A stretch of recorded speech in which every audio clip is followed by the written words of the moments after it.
Bonjour à tous, bienvenue pour cette nouvelle vidéo. Aujourd'hui, on va parler du plugin StreamFX pour OBS. Le projet a été lancé il y a un peu plus de 4 ans. C'est un projet assez actif car il y a des nouvelles versions assez régulièrement et malgré son statut bêta, la majorité des fonctionnalités proposées fonctionnent très bien. Ce plugin regroupe en fait 10 filtres différents, 2 nouveaux types de sources, plusieurs transitions et jusqu'à 4 nouveaux encodeurs pour l'enregistrement de vidéos. Pour commencer, il faut télécharger le plugin. Il est disponible pour Windows, Linux et macOS, même si certains filtres ne sont disponibles que sur Windows car ils utilisent un SDK NVIDIA. Cependant, pas d'inquiétude, les principaux filtres sont disponibles sur les 3 plateformes. Une fois StreamFX téléchargé, et si vous disposez d'une carte graphique NVIDIA RTX série 2000 ou supérieure, rendez-vous sur le site NVIDIA, téléchargez le SDK Video Effect ainsi que AR. Tous les liens seront dans la description de la vidéo. On va commencer par les encodeurs. Le premier s'appelle AV1, il est en statut expérimental. Il s'agit d'un encodeur logiciel open source qui offre de très belles performances d'encodage. Pour expliquer simplement, cet encodeur permet de compresser 30 à 50% mieux les données que ses concurrents, et donc permet d'avoir des images de bonne qualité avec un bitrate plus faible. Cependant, il s'agit d'encodage logiciel, donc plus coûteux pour le système que du NVENC par exemple. A noter que cet encodeur n'est pas disponible pour du live, car l'encodage en temps réel demande trop de ressources. On continue avec les encodeurs matériels, cette fois NVIDIA et AMD, en H264 et 265 via FFmpeg, qui permettent en gros de pouvoir offrir plus de customisation possible que les paramètres d'encodage classiques de ces cartes graphiques. Pour finir, Apple ProRes qui s'appuie aussi sur du FFmpeg et qui, contrairement à son nom, n'est disponible que sur Windows et Linux, car il s'agit en fait d'un reverse engineering de la technologie Apple ProRes. Il est lui aussi très coûteux en termes de performance. Maintenant qu'on a fait le tour des encodeurs, on va passer au plus intéressant, les filtres, sources et transitions. La première permet d'afficher un shader comme type de source. Si vous ne savez pas ce qu'est un shader, en version simplifiée, c'est utilisé dans la 3D afin d'appliquer des lumières ou des couleurs sur un objet, mais au cours du temps, ça a beaucoup évolué.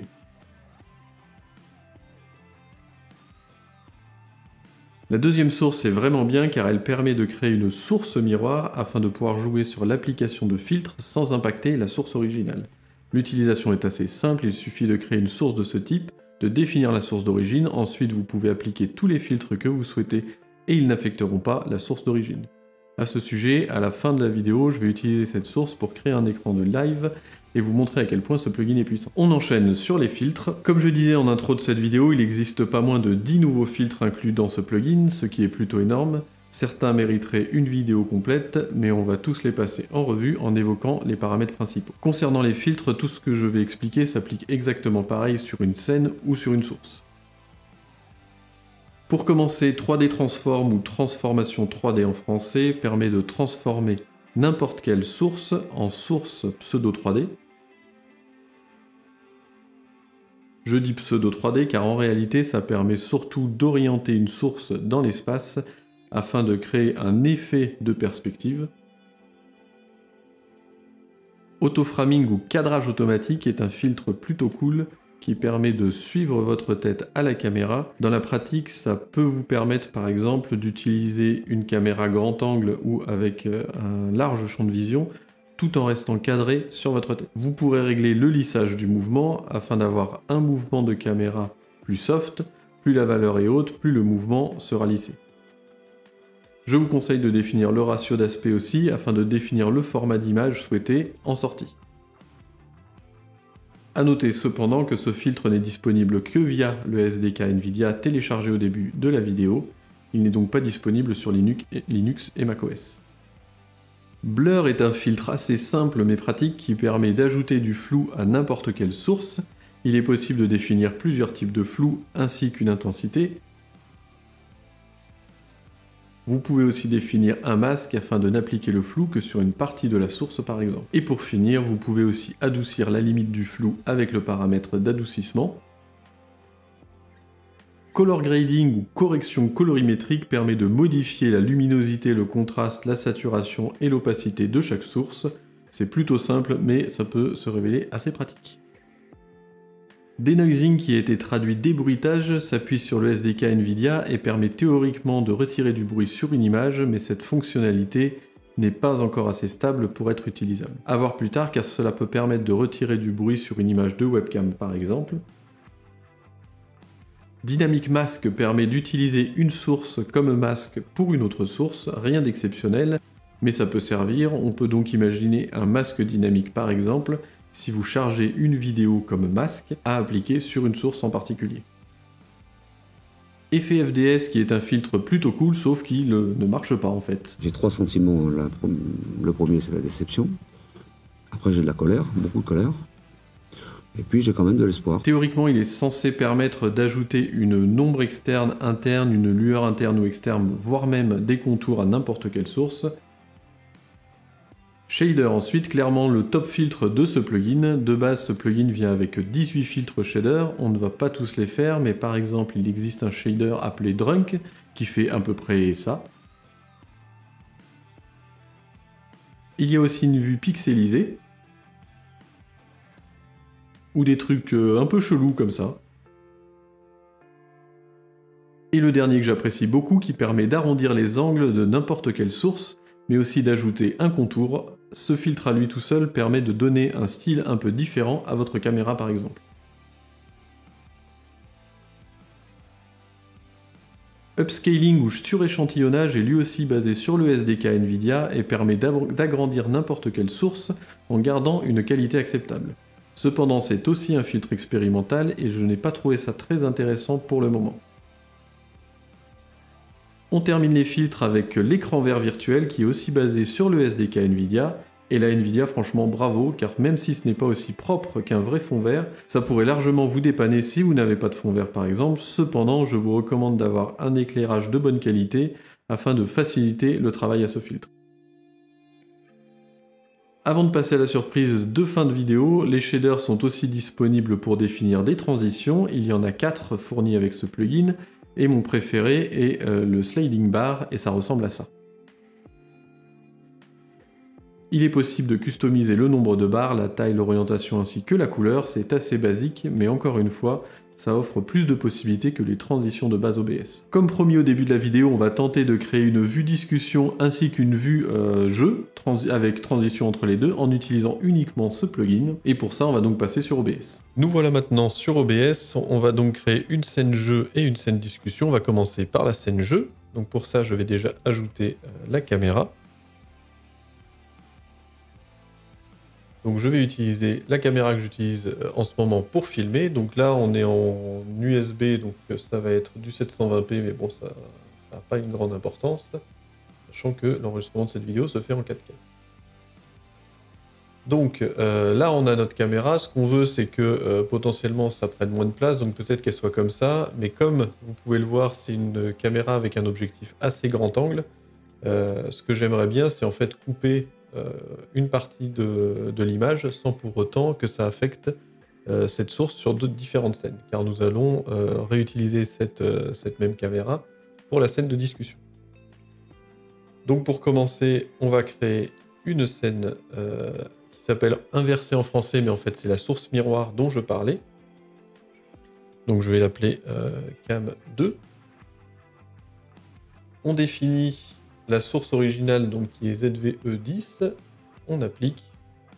Et donc là, on peut voir que les deux scènes sont les mêmes, et on va pouvoir du coup se débarrasser, cacher celle-là, et travailler sur cette scène uniquement. Et comme on le verra, hop, je vais même les afficher comme ça pour commencer, je vais appliquer un filtre sur celle-là, où je vais, par exemple, rogner encadré, si je le retrouve, ici. Donc pour cacher les bords qui ne m'intéressent pas. Je fais volontairement rogner encadré plutôt que le redimensionnement avec la touche Alt notamment, parce que ce que je veux c'est que mes shaders s'appliquent sur cette partie d'image et pas une partie de l'image qui sera cachée. Donc ce que je veux c'est que ma source en fait ça devienne vraiment ce cadrage-là, pardon, et pas le cadrage d'origine juste avec une partie qui est cachée avec la touche Alt. Ceux qui ne connaissent pas la technique, si vous pressez Alt, en fait, vous pouvez réduire une source comme ça. C'est de ça dont je parle. Donc on retourne dans les filtres, donc là j'ai rogné un peu à gauche, je vais rogner aussi un peu à droite, pas besoin de rogner autant, mais c'est juste pour avoir une idée. Voilà, on va faire du 200, allez, du 250 par exemple, et du 320 ici. 320. Hop, donc on va ajouter ensuite un shader dont je parlais, donc là on va faire des bords arrondis en fait. Donc on clique sur parcourir, on va dans shader, filtre, et on cherche quelque chose qui s'appelle rect, qui est ici, rounded rect, avec un magnifique accent. On rafraîchit ça, mais de toute façon il n'y a qu'une option, et là ce qui nous intéresse c'est le corner radius. Donc là vous pouvez le voir, il y a déjà 40 qui a été affiché, qui a été appliqué. Je pourrais passer à 400 et on aurait un cercle même. Parmi les streamers qui font un peu ça, il y a Onutrem sur Twitch notamment, qui a une caméra qui est ronde, si je dis pas de bêtises, dans les jeux. Donc voilà, après en fonction de ce que vous voulez, vous pouvez faire un truc un peu plus léger. Donc voilà, on va partir sur du 20 pour commencer. Et éventuellement rajouter un peu de couleur aussi. Donc c'est du R, G et B, là, le 0, 1, 2, et ça va de 0 à 100. Sachant que 100, du coup, ça équivaut au 250 du RGB. 255, pardon. Donc après, si jamais vous avez une couleur en RGB particulière, il vous faudra faire la conversion. Voilà, pour l'exemple de la vidéo, on va faire quelque chose comme ça. Ça ira bien. On a aussi la couche alpha, qui, faut le dire, ne marche pas. Voilà. Mais un jour, peut-être que ça marchera. On peut aussi choisir l'épaisseur. Donc on va pas non plus aller sur quelque chose de trop épais. Et vous pouvez voir qu'en fait le contour se met à l'intérieur et il est légèrement en transparence. Donc je pense que le but de ce paramètre en fait c'est de définir la transparence du contour, mais ça ne fonctionne pas. Dans mon cas je veux quelque chose de pas trop épais, donc je vais rester sur du 5. 5 c'est pas mal je trouve. On ferme. Et donc voilà, là on voit qu'on a une caméra carrée, donc on voit qu'on est toujours synchronisé l'image par rapport à l'autre, mais pour autant cette source n'a pas été affectée. Donc maintenant on va la cacher. On peut imaginer que c'est ça maintenant ma caméra. Si jamais on trouve que c'est trop grand, on peut revenir sur le rogné encadré et par exemple enlever un peu en haut, enlever un peu plus ici et un peu plus ici pour avoir une caméra peut-être un peu plus dans la longueur. C'est à gauche que j'enlève, donc peut-être rajouter un peu en haut pour avoir quelque chose, voilà, éventuellement d'un peu plus allongé. Donc ça, après, c'est en fonction de vous. Voilà, donc on a notre caméra. Je cache la source originale parce que ça nous intéresse plus. Vous pouvez évidemment la redimensionner pour la mettre à la taille que vous voulez, la position où vous voulez. Éventuellement aussi changer le ratio comme je le disais. Et ça vous fait un border cam, un bord de caméra. Une caméra un peu plus stylisée. Et on peut même ajouter une transformation que j'aime bien qui utilise la transformation 3D. Voilà, donc on le voit aussi, ça s'applique dans l'ordre. Hein. Donc si par exemple j'avais remonté les bords ronds avant, le rogné encadré, on peut voir que du coup ça s'applique que en bas de l'image parce que en fait nous on a rogné tout le reste. Donc ça peut vous permettre aussi de créer des styles particuliers en jouant sur l'ordre comme ça. Alors du coup la transformation 3D, on va faire de la perspective et on va faire un roulis sur les Y. Voilà, donc qui va donner une petite inclinaison à votre caméra. Il faut jouer, non pas sur ça, on va rester à 100%. Il faut jouer sur le champ de vision, voilà, pour que votre caméra, voilà, ne soit pas coupée. On peut appliquer, et voilà, ça vous fait une caméra un peu stylisée, donc qui est légèrement inclinée, qui donne l'impression quand vous jouez, imaginons que je sois là, que mon écran de jeu soit ici, ben, ça donne l'impression vraiment que je regarde l'écran, comme ce que représente votre caméra, on va dire, sur cette vue-là. Donc voilà, c'est des idées en jouant avec les différents paramètres. Pareil, n'hésitez pas dans les commentaires de la vidéo si vous avez d'autres idées pour des choses un peu sympas comme ça. On va maintenant passer à la scène discussion. Donc on va remettre la source caméra, donc je le rappelle, elle est en 720p, donc hop. La qualité d'image n'est pas forcément au top, mais ça suffira bien. Donc on va commencer. Là, typiquement, vous pouvez voir ici qu'il y a une litière pour les chats, qu'on n'a pas forcément envie de voir ça à l'écran. Donc ce que je vais essayer de faire, c'est rajouter un bandeau flou sur le haut et le bas de l'écran, ainsi qu'un insert pour un éventuel chat. Donc pour ça, on va rajouter, on va créer une nouvelle source inversée, donc une source miroir. On va appeler cam 3 ou cam flou. Je valide. Je choisis la source, je prends encore ma source d'origine. Donc là, vous voyez que les deux mêmes, ah oui, donc faut que je l'agrandisse évidemment. Voilà. Donc là, les deux sources sont identiques. On va appliquer un filtre, donc un filtre de flou.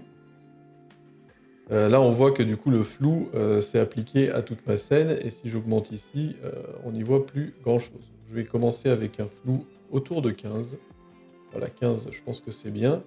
Et on va appliquer un masque, mais un masque image. Donc ensuite, on va sélectionner une image. Là, j'ai créé un masque image assez simple. En fait, c'est une image avec fond transparent, une bande noire en haut, une bande noire en bas, et un rectangle arrondi pour représenter le chat.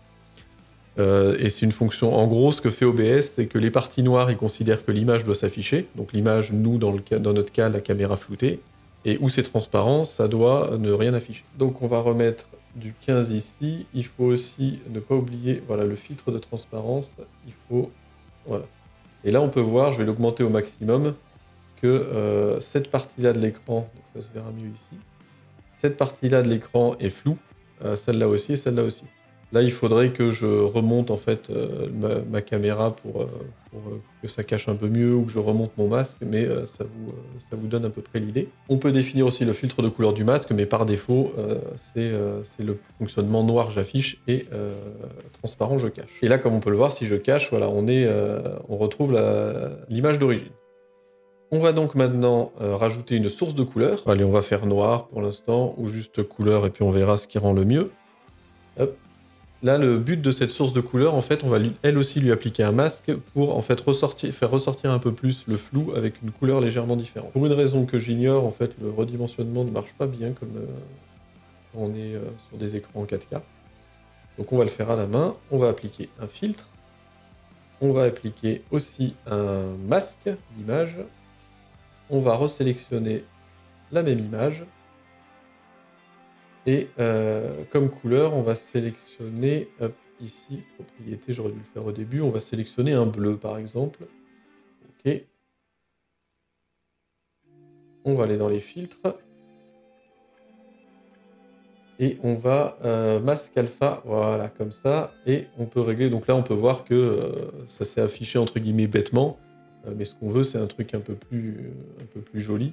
Donc on va diminuer l'opacité, on va se mettre aux alentours autour de 15% aussi, 15-16, voilà. Donc là on peut voir que les parties floues sont aussi légèrement bleutées. Donc après voilà, en fonction de vos goûts, il va falloir réajuster comme ça. On va mettre du 0,20, ça ira bien. Donc là voilà, on commence à avoir une scène qui commence à ressembler à quelque chose, on va dire. Pour continuer, on va maintenant essayer de séparer avec un petit liseré blanc les parties floues qu'on a en haut et en bas de l'écran. Donc pour ça, on va rajouter une source de couleur. On va l'appeler séparateur. On fait OK. On va choisir du blanc assez basique. 4 pixels de haut et 4000 de large.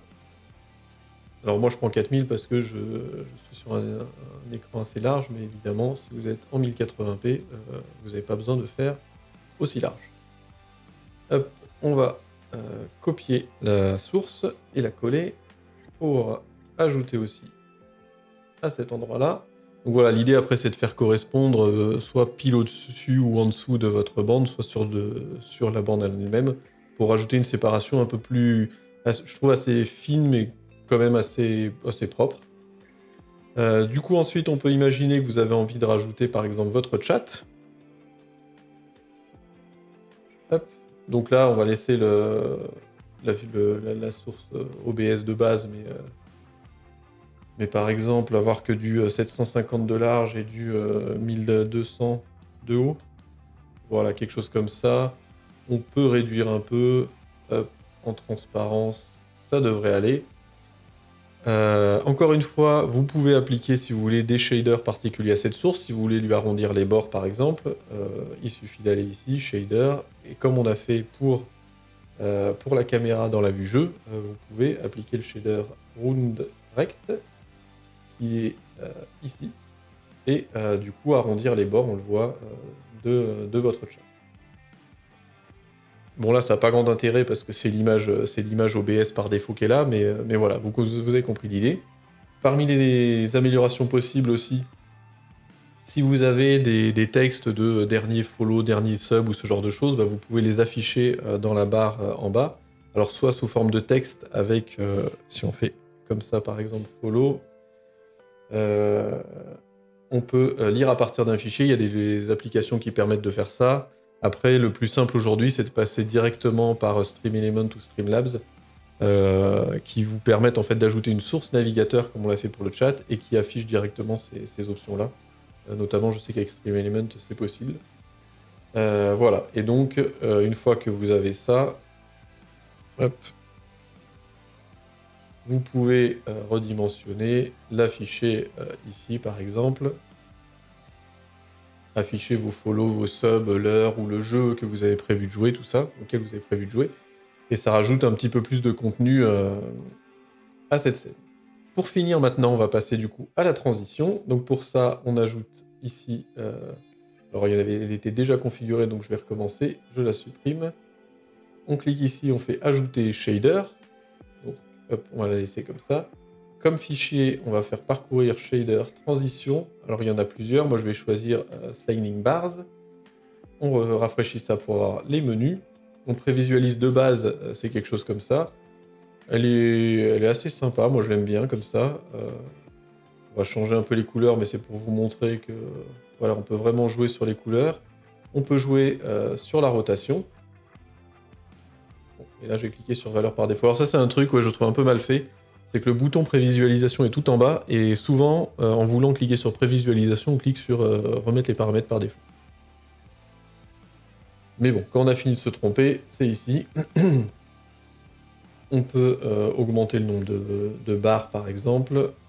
Voilà, jouer un peu avec tous les paramètres. Bon, ça, après, je vais vous laisser faire. Donc là, la transition, elle est dans ce sens-là. On valide.